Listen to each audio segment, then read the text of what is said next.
This is P Podcasting. My name is P and I'm here with Dr. Jerry Mofokeng Makhetha. Yeah, you got it right. How are you, Dr. Jerry? I'm right, man. When you Baba. This guy traveled all the way from KZN to come talk to me. So this is very important. He values and respects what he's doing. Yeah. Yes. In the main, please don't forget to subscribe, like, and share the video to as much as possible. Dr. Jerry. Yeah, Baba. Maybe I think we need to start here. How is your life recently? How are you doing? Are you healthy? I'm healthy, Baba. Let's look for a 68-year-old. A lot of people say, what? 68? They say PID. Being a SARS a few days ago. It's in Kalila and pensioners. Now number 2, so I'm good. You are good. And when I was doing research, having to know that I will have to interview you this week, I found out that you are a life coach or a relationship coach. Yeah, I'm like a life coach, relationships counselor, and I do those kinds of things. So what is a relationship counselor do? What is your job? Let's start with people who are planning to get married and they get into a relationship. You know, a lot of people get into marriage, they don't know what they're doing. And so we prepare those people for this lifelong relationship that they might be getting into. Some are already in courtship and hey, mama, they're doomed. Because people must have luggage or a trailer. So it's assisting people to do love and to do life right inside and outside the relationships. Why do you think that you are a perfect fit for you to be in that position to assist people or help people in that regard? Because I have lived. Because I have experienced. Because I have read on these things. So it's not like, hey, I shy vets, a clinical psychologist, but I don't know what I'm talking about. So the fact that this year I'm 44 years married. This is 2024 in case those who watch later. Yes. But this year I'm 44 years married. And so I think I know what life is all about. And you see in a counseling situation, I'm able to, within 3 minutes of kuluma, I'm able to say, okay. And I'm able also to give you the difficult solutions. One guy wants to go and shoot somebody because he's cheating with his wife. So you want to go and make him a hero? No, nyabuza baba. You've been cheated on. Now you're angry with this woman. You're going to make that man a hero because once you know, it's asking those difficult questions and being able to help people to make choices that are intelligent. I know that relationships, marriage, courtship, as you mentioned, I know it's such a dilemma of topic. But because this interview, I want to be a useful, informative interview so that the people who are the youngsters can learn from the conversation that we are having. What are some of the challenges that the couples are facing when... Okay. I'll just quote a few. A lot of people come to relationships with scars. And they're not aware that those scars actually determine how they love, how they do relationships. And if I say to you, Baba Lalel, don't punish your partner for the sins in your past. Whether those sins are from your mother or your ex or whoever, you can't punish this person. You know, it's that. And sometimes it's the issue. There's a major scar that men have to deal with. Daddy issues. Too many of us, they denied us, They abused us. Nabo mama bethu bayenzeni. Now, listen, let me just make a statement and we can deal with it. Two statements. One, hating somebody, being bitter against somebody, begrudging somebody, it's like drinking poison and hoping the other person dies. So when you forgive somebody, you're not rewarding them, you're taking your power back. Okay? Number two, one young man says, my uncle raped me once, but I raped myself hundreds of times. In other words, that person who says shonile, and they did that because nabo bebekula ngaphakathi. And so you're punishing yourself and your partner and the kids for what your uncle did to yourself. And he was saying, I got released when I gave it up. You know, forget it. Give it up. Get rid of it and take your freedom back.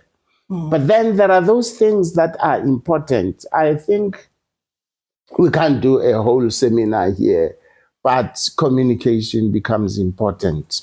And there's another one, sibiza compatibility. Ukuthi labantu bayafanelana, not bayafana.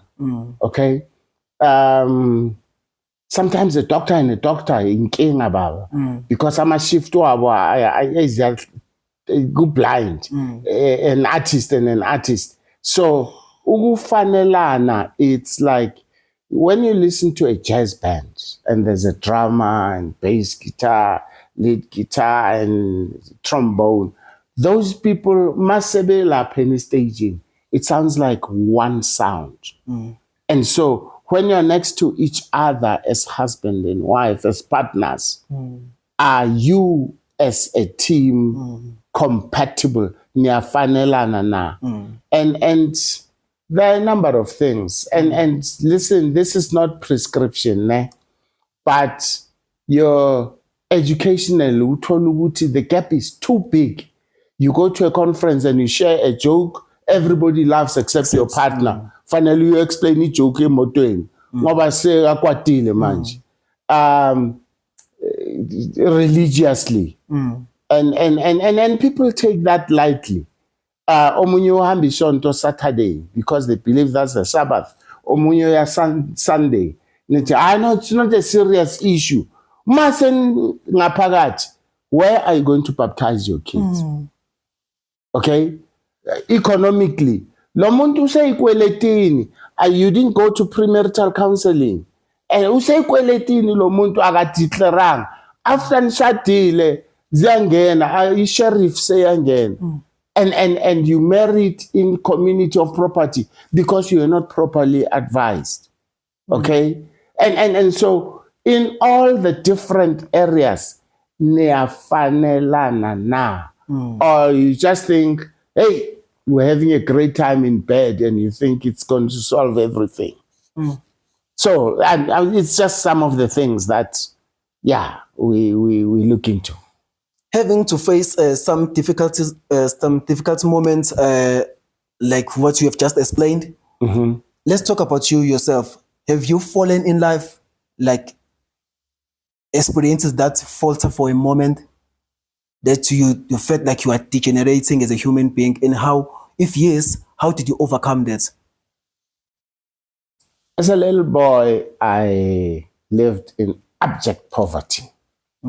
I almost died in Petrolesis. So say, when you've got angazi, when you go to the toilet, it's just blood.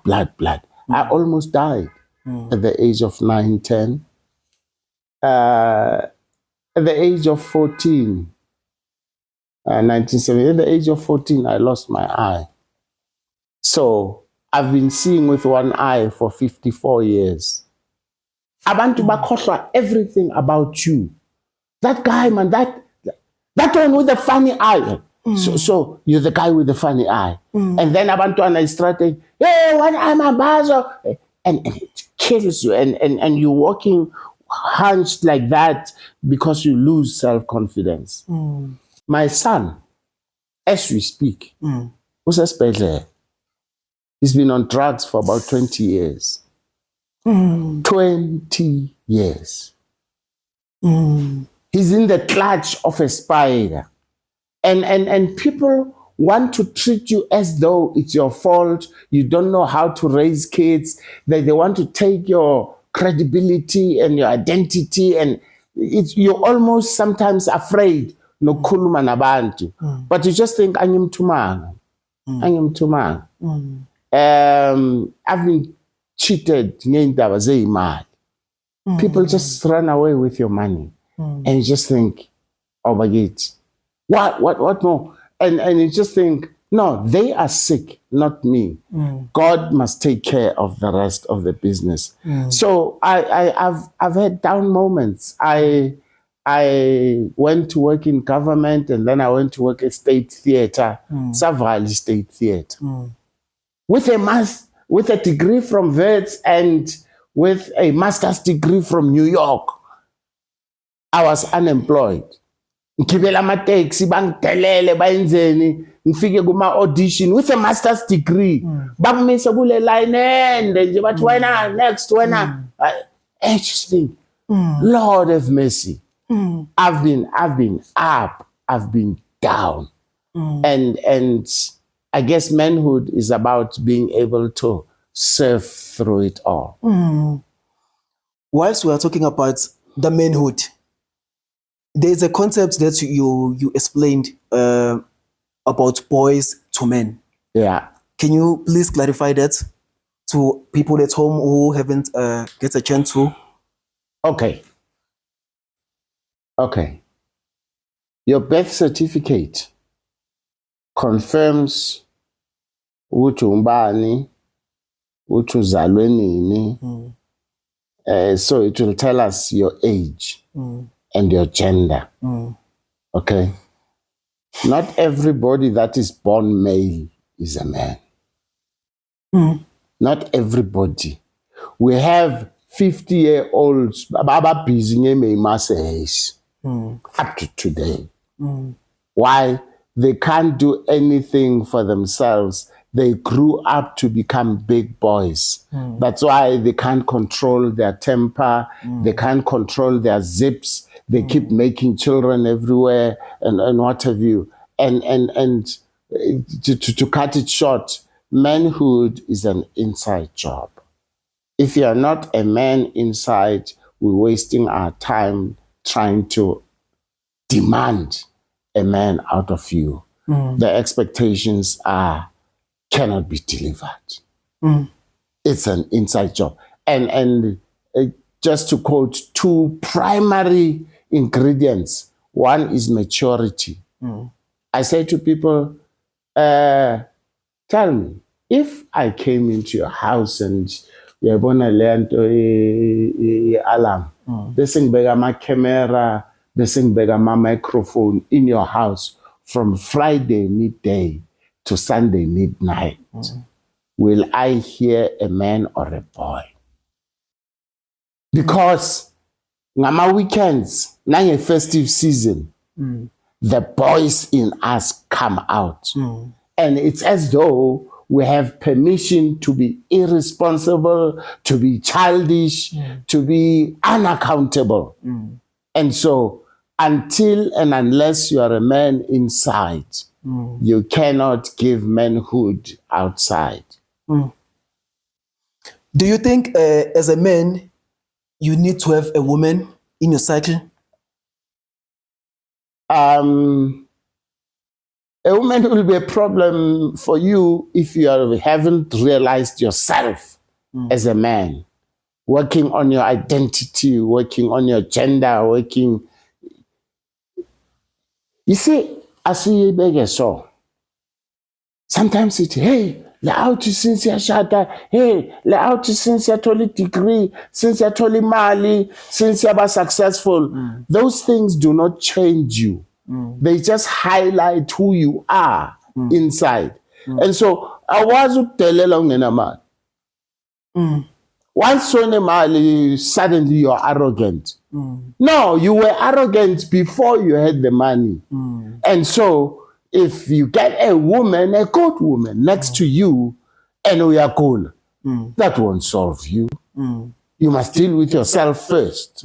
And if you are so inclined to fall in love and become a team with a woman, bravo.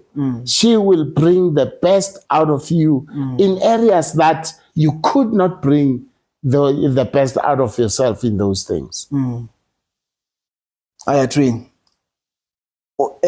As people who are still young, maybe who are looking to be in a relationship or in a marriage, what do you think a woman must be supportive of a man?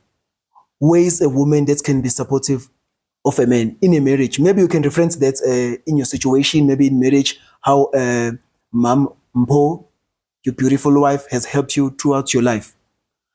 My wife's Claudine. Yes. Unkosikazi wami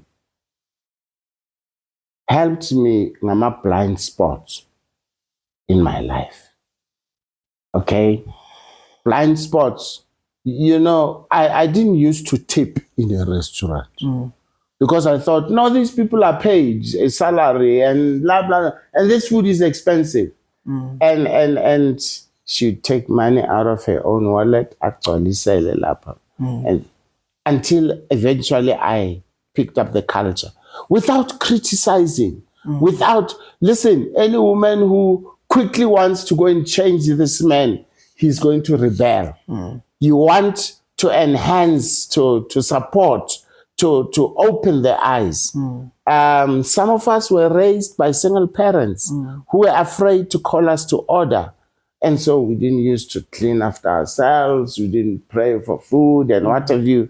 And they bring in a little culture of how to do family. And then the respect that they give you suddenly makes you feel, I'm a man. And no matter brawam, especially la ukule nabo, big telela and what have you. And some of the girls be ukulana. Here's a woman who respects you. When you go through very difficult times, there's a time Evet's been fundisa khona, and the entire floor bench, about 12 boxes of books in there. 12 buya nazo from America, and so I was injured. I was a wounded tiger. And so what she does is she takes the kids aside. Look, you know, Gucci, your dad is not always like this, but he's hurting. That's why I short-tempered. That's why. Please, let's be generous. Let's be forgiving. And she worked with the kids until Paul. And a few years later, she tells me, and it's like, okay, thank you. Instead of she recognized what I am wounded in a certain way. And so your wife becomes your lover, becomes your sister. Adlale nawe kube mnandi. They become your mother. Hey, Puti, Yabanda, go and put on a vest and a jersey. You know, they become all those things to you. And then they make your house a home. You can have millions, but the house is not a home without Santa's and many other things. Maybe let's take it back a little bit. So I was referring to Mom Mpo because you remember when we were doing like the communication, you referenced me to Mom Claudine as Mpo. Please contact Mpo. Mpo is my daughter who does the bookings for us. Oh. My wife's name is Claudine. Oh. Aha. So on WhatsApp I was talking to Mpo, my daughter. Oh. That's right. Oh, all right. Okay, I apologize. Now, it's not an issue. Don't worry. All right. So the people on TV, they see you and they see a superstar in you. They don't know that behind the scene, that a man must leave that scene and go back home. And they don't know the struggles that you face at home. Maybe perhaps if you think of 2014, December, December 14. What's coming in your mind when you think of that date? December 10. Oh, December 10. Oh yes, December 10. That's the day I found out who my father was. 10 December 2014. And I was already restless. You know, I don't know how, but when you're petty signal wrong about your identity, you know it. You know it. And so Synchronicity. yeah, Baba. And so I meet this lady, Dumela Ngwaneso. Dumela wena ngwaneso. Jerry, Dumela khaitsediaka. Yes, Dumela. It's like, hello, my brother. No, I'm saying you are my brother. No. No problem. Yes, you're my sister.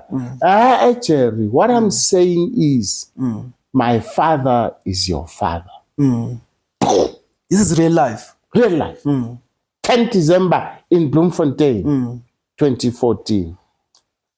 And sure, I think of that day. That night I cried. Having to find out that your what you call your father, biological father, was not your biological father. I already had doubts about that Mofokeng being my father. I felt like an outsider in the family. And now I find out who my father is. And so it's like, oh, so that's who I am. I have always been Makhetha. I did not know that I am Makhetha, but I have been. Here's the thing. And those of you guys, those guys who are watching this podcast, too many of us are called by our mother's surnames because of what happened. And because of the fighting, the adults were fighting. And so they ended up giving us an identity that said, we are our mother's children from the womb. Now, if a girl becomes pregnant, generally our culture says that child is the child of the uncles. I think that's what it says in our culture. Now, in my case, my mother is already married to Mofokeng. So I become then identified as Mofokeng. But you see, the birth certificate and the address say I am Mofokeng. But the DNA in the blood, in the soul, I am Makhetha. And for you to understand what I'm talking about, simply listen to this. My mother takes me to Lesotho, to Mofokeng family. And when she gets to the outskirts, you know, in the rural areas, and it's like, okay, so Kalile Laima Simini, so Mofokeng. And then you get into the Otlwaning, you know, there's little reeds, demarcation, and the child cries. And then she gets into the heart, and the child's restless. And one wise old man says, man, go outside, go and tell the child who they are. Tula buti, tula Mokwena, tula wena ngwana Makhetha. That's not superstition. That child knew who they were, even though they were not called that. Baba, in your home, ingane, my cola, ihlule abo the Western medicine people and traditional medicine people. Mabe naikola, what do they say to you? Tula, continue. Then they'll say that the clan names. Yes. So what do they say? Silankat, Kambole. Yeah. Now, suppose your mother was Mofokeng. And now you must give Ukambule to rest in his spirit. But you're calling him according to the wrong signal. That is the problem. And that's why I say, Nyakela, those of you who are watching this podcast, let the children know who their fathers are. I've had many people talk to me because of the book that I wrote. I think you'll show them the cover later. But people are told who their father is when he's in the coffin. And they say, look, we thought you should at least see him once.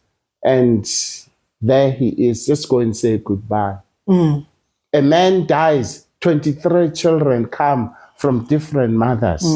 And so, yeah, Baba, this question of identity is very important. It doesn't matter.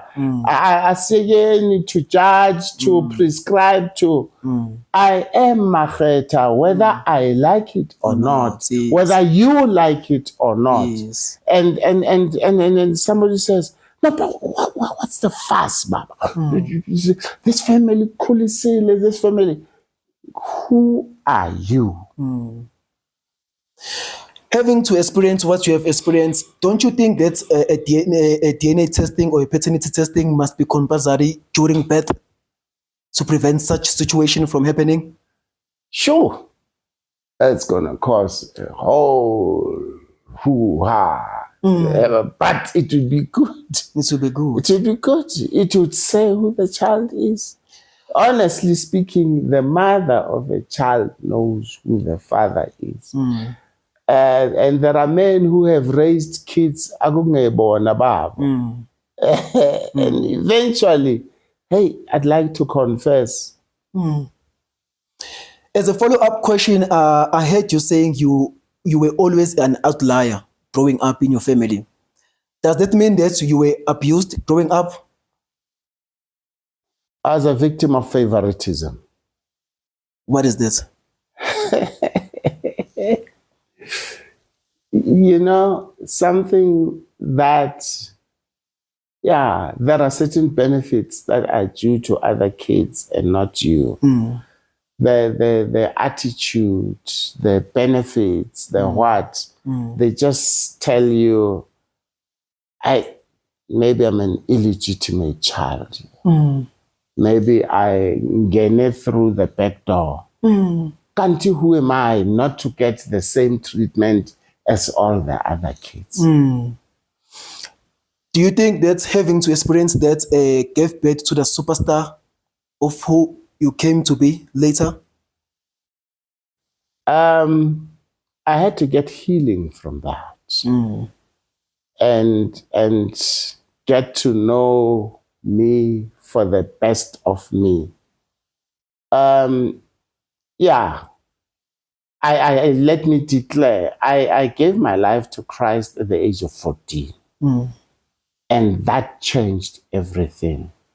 Because when God gives me a new identity that's above the poverty, that's above the broken eye, that's above the discrimination and the favoritism, that just says, Jeremiah 1:5, that says, God knew me. He knew this boy.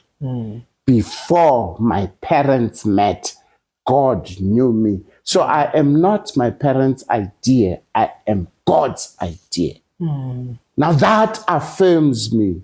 That lifts my breastbone, and I'm able to walk tall. That was the main change of direction for me in my life. There was a time in your life where you had to write your first play, and your first play was written, Who is My Father? Yes. And your mother was there watching that play. Yes. What was going through your mind when later on you found out that this mother, very same mother, maybe perhaps knew you were not the father, the father that he pointed was not a father, and having to keep that a secret all along? Did you maybe got angry to her? when you were finding out about your biological father? When finally my mother told the Mofokengs that, no, actually that boy is telling the truth.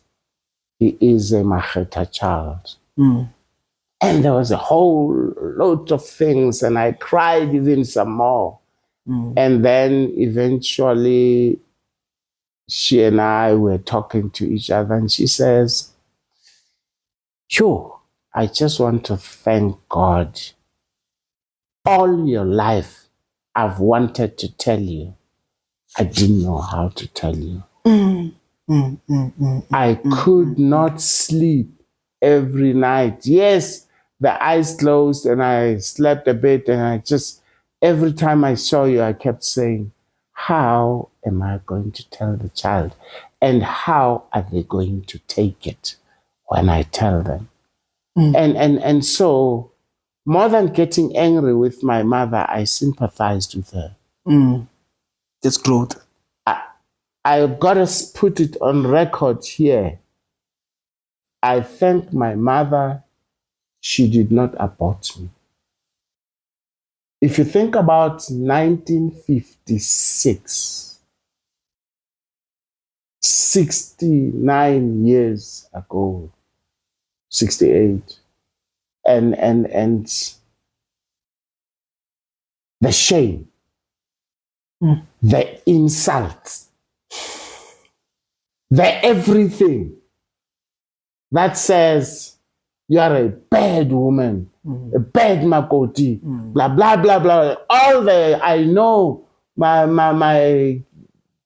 Ntate Mofokeng sister, she hated my wife, my mother with a passion, but she didn't abort me. And hey, even on this podcast, I thank her. I thank her. And so I wasn't angry with her. I didn't have to forgive her. I understood. You understood. Ntate then Makhetha, did you know him? Yes. How? How did you know him? In order to make ends meet, my mother ran a shebeen. She sold alcohol. So men came from work, came into my home to drown their sorrows, and then they went home. He was one of those men who came there. And you didn't know at the time he's your biological father? No. Of course.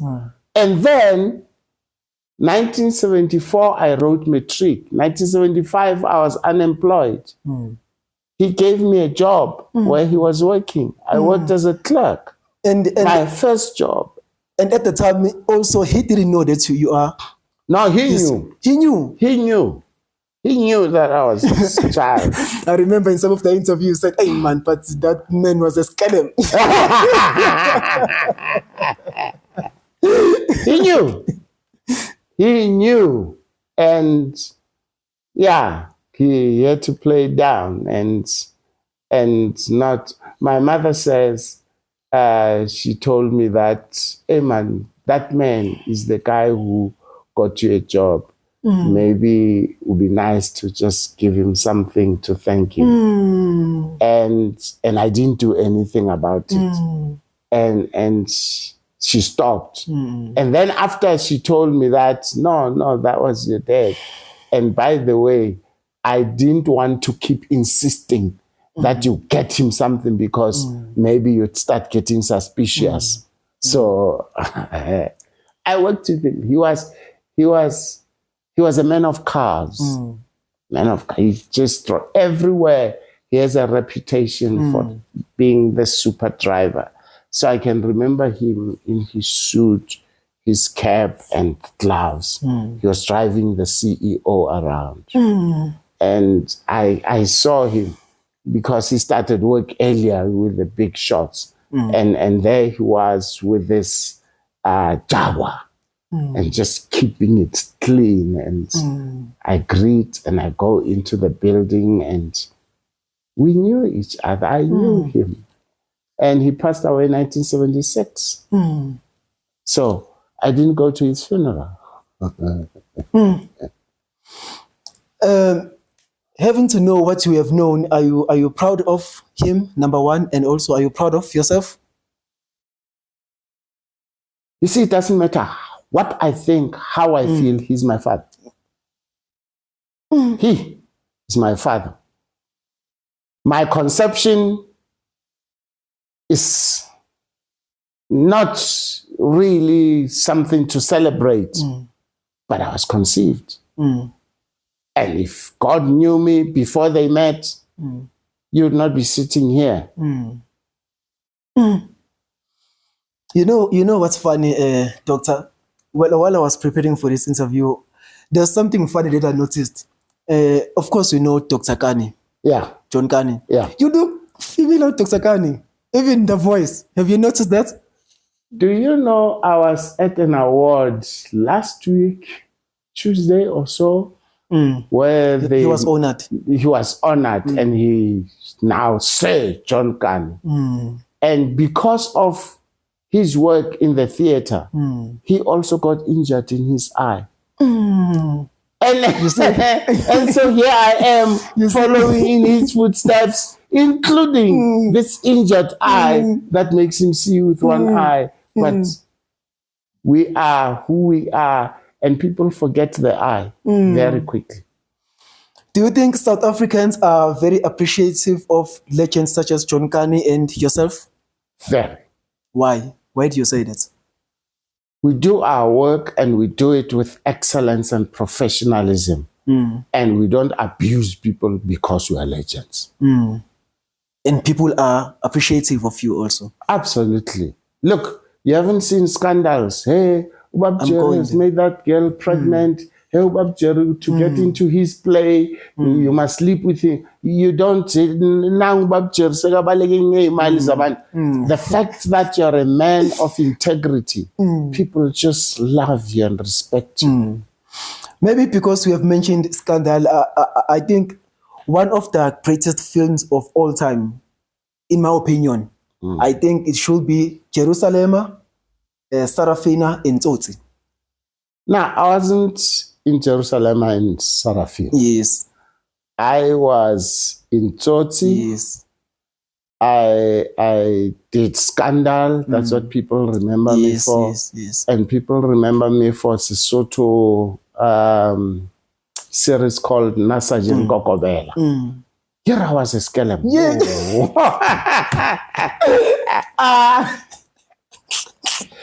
Yo, I was a skeleton. Yeah. And the one that people in KZN know me for, they hated me, was called The Line. The Line. It's in Yasman. Okay, maybe let's go back a little bit. So let's talk about Tsotsi. Yeah. We have to talk about Tsotsi. Yo, Yeah. you made that role. Yo. You know, when I was preparing again, Yeah. I had to go back to Tsotsi and watch Tsotsi. Yo. Your parts. Yeah. Doctor. The magic that was happening there. Yeah. The theater of mind. Yeah. The control you took. Yeah. The grit you have was on another level. Yeah. How did that Tsotsi role came about?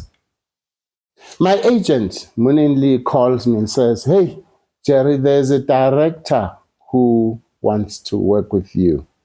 We had already done a silent film with Gavin Hood, The Storekeeper, So, yeah. with Winston John. And so he wants me to play this role in Tsotsi. It's not a major role, it's a supportive role, but he thinks you're the right person.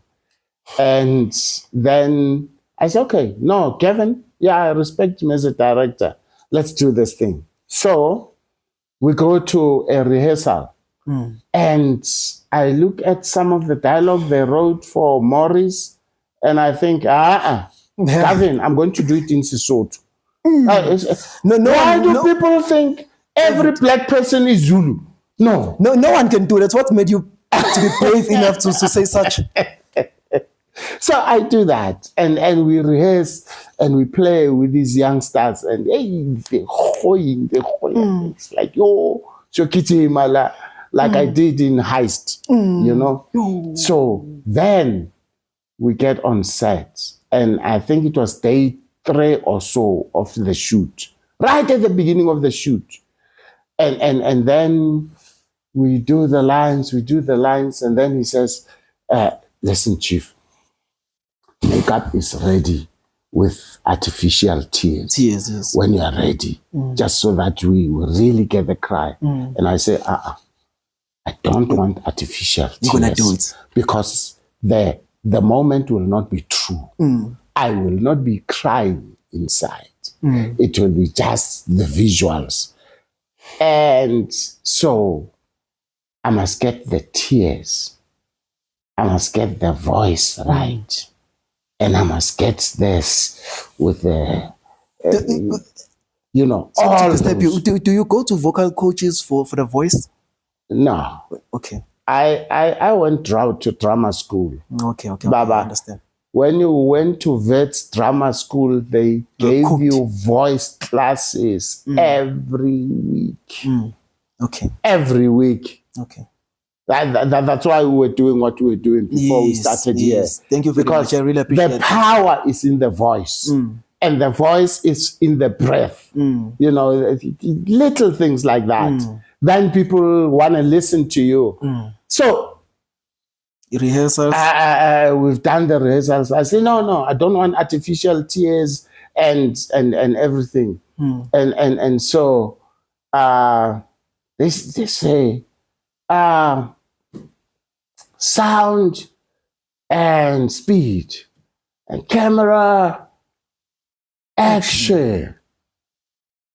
And it's like,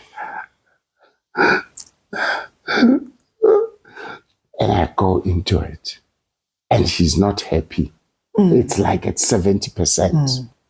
He comes here next to me. The camera is where your camera is. He talks to me, shouts at me. Oh my God. Oh, fuck. He says, camera, action. And he keeps here, just outside the shot.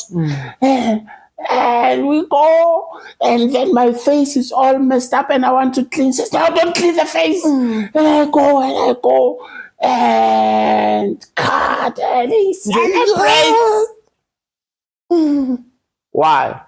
He had been able to touch the raw nerve and gotten me to cry inside. And so, you know, after that, he let me play. He let me play.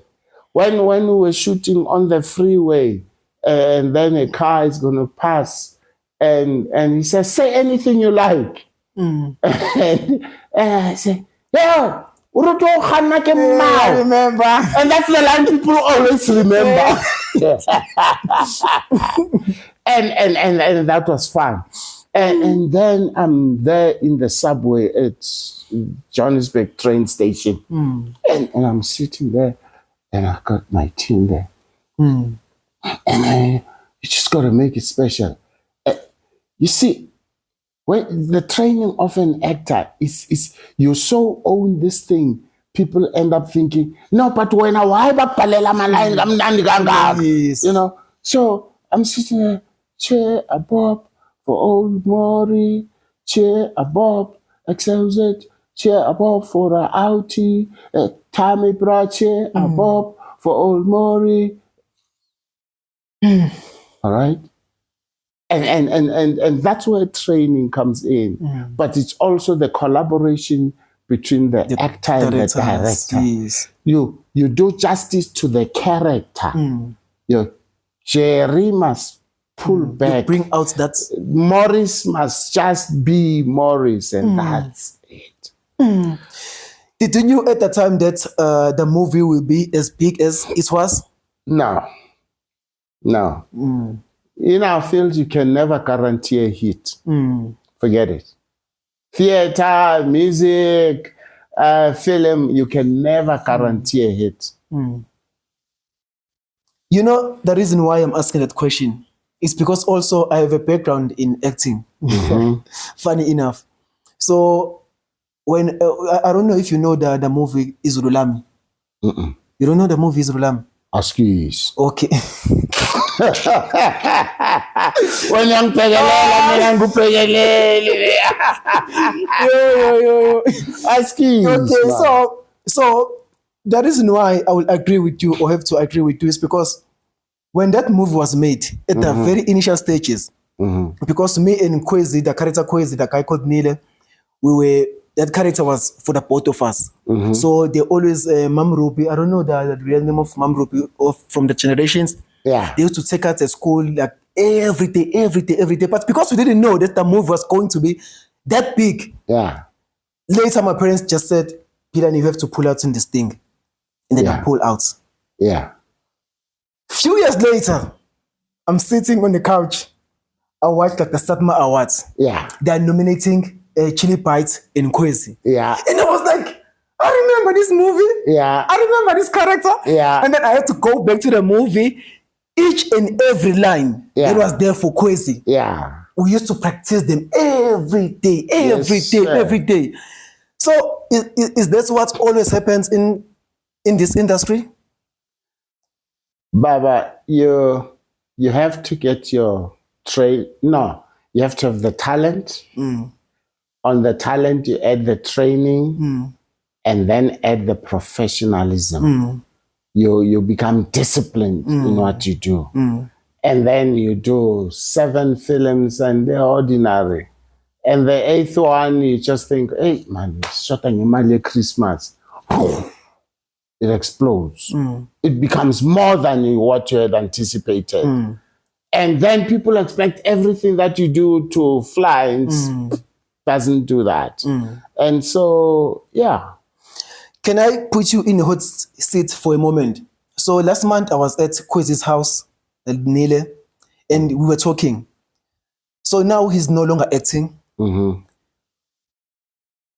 How do you think people who act in such big movies, we can also talk about the Tsotsis, and then the movies they made it to the what they call like the awards. The awards. What they call, is it like the Oscars awards? Yeah. And then all those main superstars, we don't see them overseas. Like there's no justice. Like what's going on there? Do you think that the industry is doing justice to the upcoming actors, or is the actors themselves who don't put much effort? Manje uyangiqala man, ukhuluma about the veterans, manje so khuluma upcoming artists. Which ones should I address? Let's Anything like okay. Let's address both, to be fair. Yeah, but the questions are different for both. Let's just put it this way. When you're in this industry, diversify. Whilst you are acting, whilst you are writing, whilst get other things that will get you income, uhleli phansi. Whether I'm a property or am I investments or ungahambi ugijimisa ama-German cars ney'lahla. Those things are not investments. Imoto is not an investment. You know, impahla zama-label, all these things, this are to impress other people. Makeup, it's makeup. They do nothing for you. And so when Isidingo closes, then what happens to you? Gone. How many soapies are closing? Boom, gone. And then you get to be our age. And then there's nothing else that you can do. You try to be an influencer, doesn't work. You try to be a motivational speaker. You want to be a motivational speaker? Go and get lessons on how to be a public speaker and then go and speak. Baba, people think Uguti, when you can speak loud and fast, you are a motivational speaker. Excuse, hey, gents, yeah, you must come to class. Speaking loud and fast and a few quotable quotes, what are you leaving those people with? Because after 3 months, the quotable quotes about lemons and lemonades does nothing for me.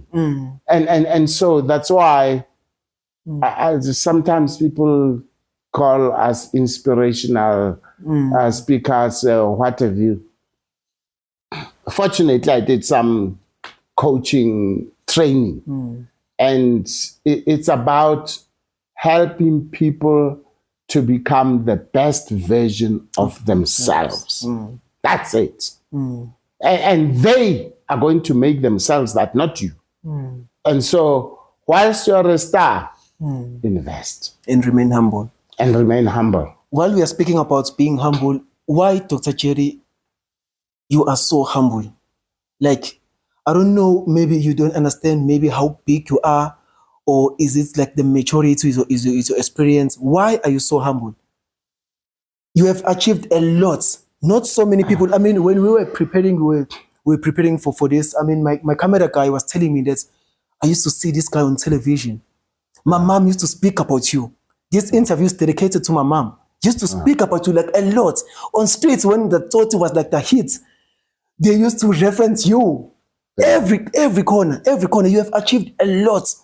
You have gone overseas, put in the work, you studied, these are some of the awards you have won, and many other things. But yet, you give platform to people who are like me, who are nothing.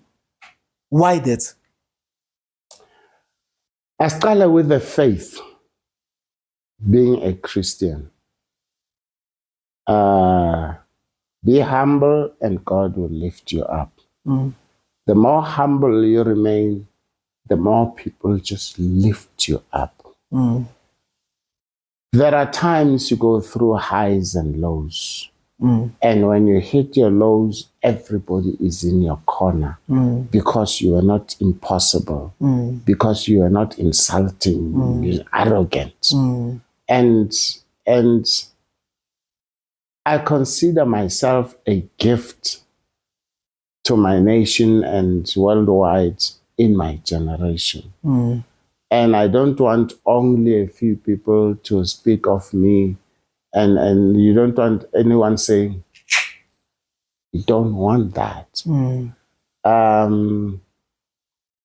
So I don't know. It's not in me to be impossible, to be difficult, because I get nothing for it. Absolutely nothing for it. Izolo, not Izolo, on Saturday, I was visiting a church in Sure. These two rooms are big compared to Labangenela Core. Yes. Now, I speak to, this month I'm speaking in Lesotho as a keynote speaker with the king there and the chancellors and what have you. Keynote speaker. Announced on websites and everywhere. But then I also speak in this small church. And you never know, you change two lives, especially men. You've changed generations because of those two men. So, also, 1970, I lose one eye, and I spent about a month in April 1970, and then I go out of hospital, and then I'm pouring medication in this eye. I also pour in the other eye. I lost my sight. And I say to God, please give me my sight back, and I'll serve you the rest of my life. You're not going to serve people being arrogant. You're not going to serve people like that. And so I'm glad God has honored me, even where people never thought. I just got this invitation to, hey, University of Free State wants to confer an honorary doctorate. What? And they're reading what I've done, and I'm reading, And for those people who don't understand how you get a doctorate, basically the university looks at the depth. How genuine is this thing that you're doing? Is it memorable? Is it quality? Is it something that can stand the rigor of criticism? And then the breadth. You see me in Tsotsi, I'm a victim. You see me in Mr. Bones, I'm funny. You see me in Nasajen Kokobela, I'm this cruel man. So I am able to become everything, but everything good. And that's what gives me the award. It's not just how many films you've acted in. No. What is the quality of your acting? And then, of course, acting, directing, writing, lecturing, and community work. So there's a legacy of multiplying myself. That's what gets me the doctorate. And to prove that, I say, may I please direct a play? And I take the island, which is 2 prisoners on Robben Island. But I get a white female and a black female. And I do that play. Yeah. Do you have people that you idolize at the moment and growing up also, that you were looking up to? I respect people like John Carney and Winston Jonah. Winston Jonah was my bigger favorite. Unassuming, humble, but very good. Very good. And of course, they worked with Mofokeng, who I also respected and directed. I directed Mofokeng in Bushman and Lena. The honor of directing a good actor, Baba, you don't know what it's like. Because she got onto that stage and exploded. Yeah. Wow. Let's go back also just a little bit. Let's talk about the scandal. How did you get that role? The scandal. Scandal. You see, YV. YV was really uncontrollable woman. Uncontrollable, loose cannon. And then the writers make a mistake and they keep, when she's in trouble, I'm going to tell Moscow. I'm going to tell Moscow. He'll come and fix you up, you guys. And then eventually they think, no, man, let's have Moscow. That's how you're That's when they bring me in. But the chemistry between me and Khomotso, Baba, the crew kept giving us applauses. We were going to town. You see, that's also the advantage of acting opposite somebody who is trained as an actor. And you give them this, they give you that. You give them this, they give you that. And so, yeah. And I told you, I grew up in a shebeen. And so in a shebeen, I pick up the Tsotsi style. Very few people can write scripts in my language. So they just write it in English, I translate it. And I just hold. Not so many people can do that. No. Di like this bazama. Like a new wheating. Yes. There's the main Owens. Let's talk about Greg. I don't know what else to say. What is the relationship, or what were the relationship, or what movie was that, or what film was that, or what the name Drake? When I bring that name, what's happening in your mind? I did a music video for Drake. Okay, school us. I did a music video with Drake. He came here to South Africa to shoot a music video. He wanted Pansula dances and what have you. And what music video is this one? I don't remember. You expect me to remember everything I did? I was talking to my wife yesterday. There are things I bump into and say, no, but this is not in my portfolio. Yeah. So we shot in a very big houses. Yes, man. People own houses and everything. We shot there, and then we shot in some penthouses in town, and then we went to Kliptown. And I remember, there are people who respect us, Baba. There are people who respect us. Everything I was wearing was new, including shoes. Even though we saw him again at Kliptown. And yeah, they liked what I did. Did you put the Drake moment in your book? Yeah, I don't think so. I don't think so. What is the name of your book? And what is your book about? Why did you decide to write a book also? It's entitled I Am a Man. I'm a Man. And it was, I think, like 7 to 10 years before the 10th of December 2014. I write on Facebook, hey, I'm thinking of writing a book for men. Any thoughts, any ideas? And people sent a few things.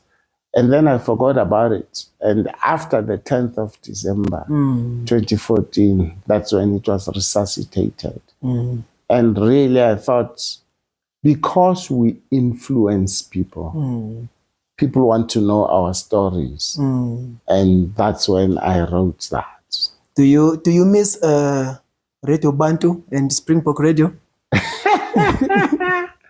Yeah, I grew up on Squad Cars and Inspector Car Investigates. And, you know, yeah, that gentleman, Jack Marlin and Nigel Famous, those two guys mentored me unaware. Yeah. And you are proud of them to have done that to you? More than proud. And I worked with them eventually. You work with? Yeah. In what? In SABC, SAFM drama. Oh, the voiceover thing? No. I acted in the dramas there. They took some of the things I did for the stage and adapted them for radio.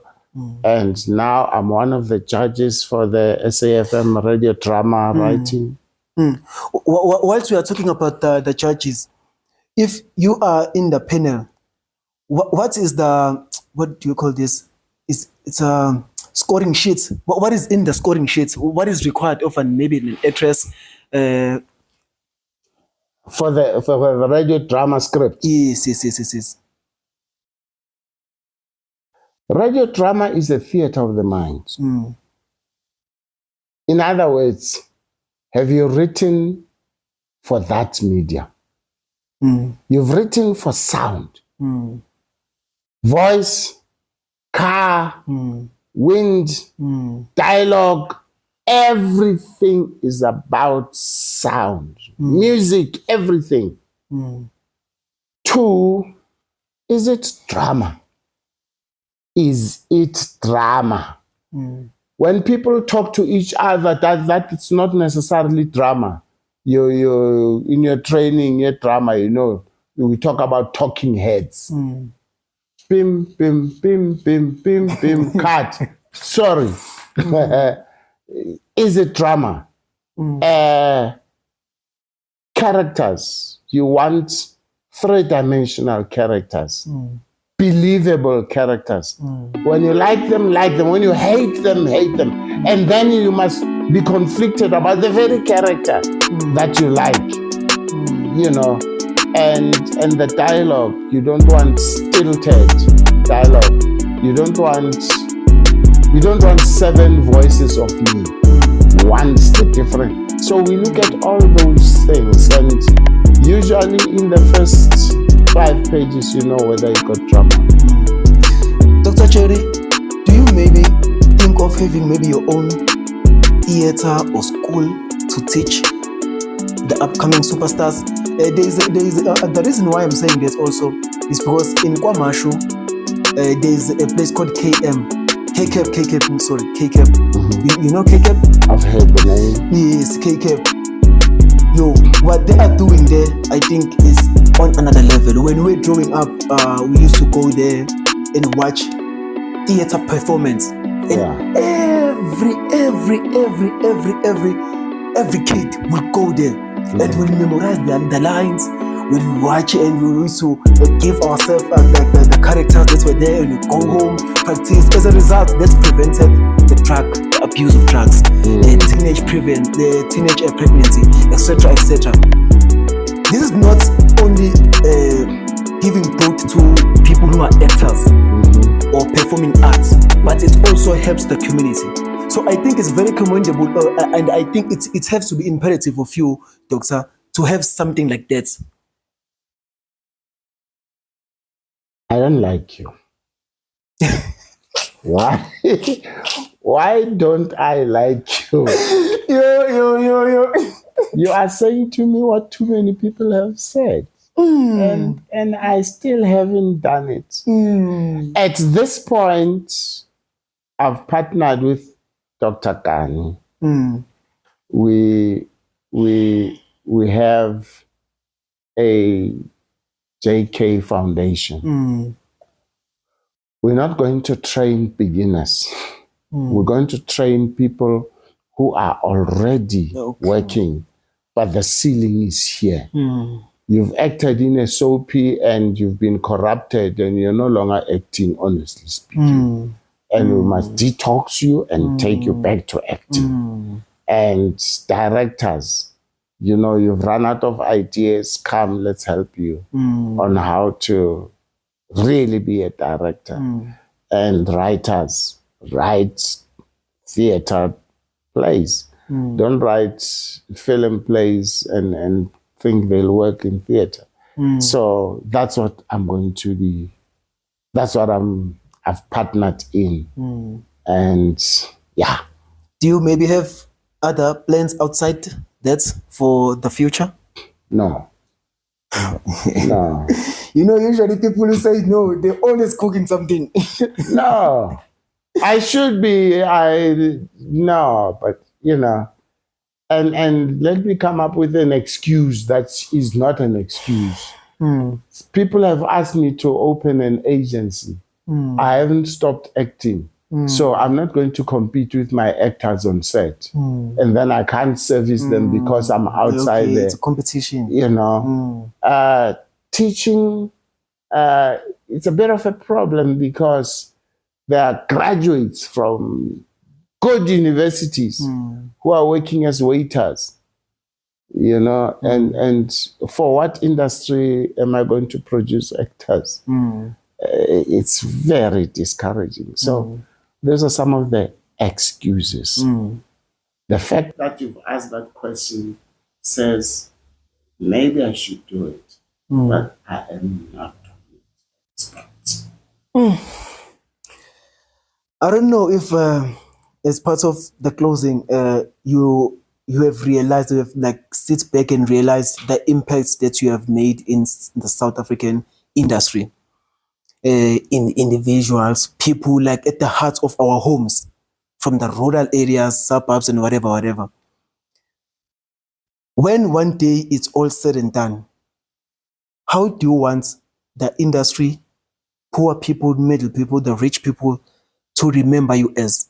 That's one part of a question. The second part of a question, how do you want your family to remember you as and honors you, like when it's all said and done?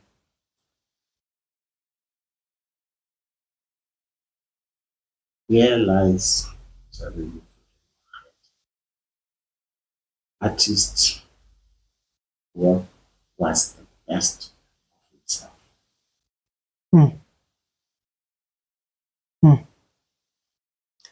Dr. Cherry, thank you very much for everything. Like I've lost words. Like I don't know. I don't know what to say. Like I was like telling like because no one knew, by the way, that I'm coming here to who. They knew that I'm coming to Joburg, but it's all a surprise. No one. It's only my camera guy. But I was telling like my camera guy, like I cannot believe, and I don't have any like I don't know how to show you how appreciative I am of you to have welcomed me in your home, to give me this opportunity. And I hope you understand that how hard it was for me to do this interview with you, but I think I tried. I'm grateful. I think I'm gonna pass that to other people also to be a nice person. Uh, Thank you very much. Great. I'm glad you are teachable. That's it. Thank you very much.